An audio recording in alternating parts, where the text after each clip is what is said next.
जीवन की आधारशिला ओशो। ओशो से प्रश्न किया जाता है, प्यारे सतगुरु, जीवन भर मैंने कभी भी अपने मन को एरिस्टोटिल जैसे बुद्धि प्रधान मन की तरह प्रशिक्षित नहीं किया है और संभवतः आपने इसी मन के लिए ही ये प्रश्न पूछ रही हूँ जो अभी भी क्रियाशील है।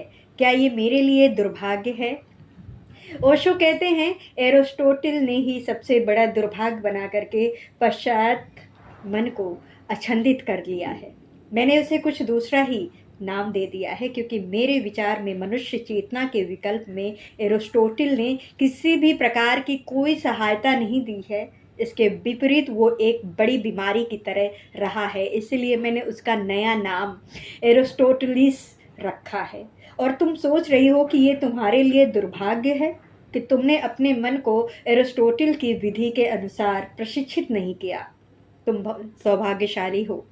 यह अविश्वसनीय लगता है कि ग्रीक होते हुए भी तुम एक एरिस्टोटिलिस से छुटकारा पाने की व्यवस्था कर सकी, क्योंकि ये चारों ओर फैला हुआ है और ऐसा होना एक बद्धता है, क्योंकि एथेंस की ये स्थान था जहाँ से एरिस्टोटिल जीवन भर ये बीमारी चारों ओर फैलाता रहा।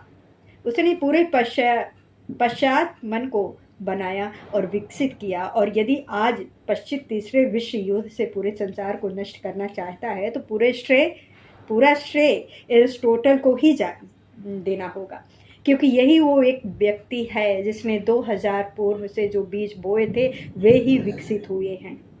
आप अगुणित हथियारों जैसे कि फल फूल दे रहे हैं। पूरी वैज्ञानिक पहुंच ही एरिस्टोटिल की विधि पर आधारित है। एरिस्टोटिल जीवन को काले और सफ़ेद दो भागों में विभाजित करता है। या तो कोई चीज़ ठीक है या कोई चीज़ गलत है। ये मध्य मार्ग के आधार को बिल्कुल स्वीकार करता ही नहीं। वो किसी अन्य विकल्प को मानने की अनुमति ही नहीं देता। आ है और आ कभी भी बा नहीं हो सकता, यही उसका आधार है। या तो वो तुम मेरे मित्र हो अथवा तुम मेरे दुश्मन हो। वे लोग जो मेरे मित्र नहीं हैं मेरे दुश्मन हैं। एरिस्टोटिल के सोचने का ढंग बचकाना है। जीवन इतना अधिक सरल नहीं है।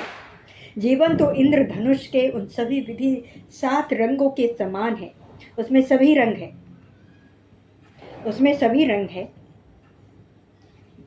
उसमें सभी रंगों का अभाव भी है और वो सभी रंगों का सम्मिश्रण भी है। वो इंद्रधनुष से भी कहीं अधिक बढ़कर, और क्योंकि इंद्रधनुष में तो सफ़ेद और काले 2 रंगों का भी अभाव होता ही है। ये बड़ी अजीब बात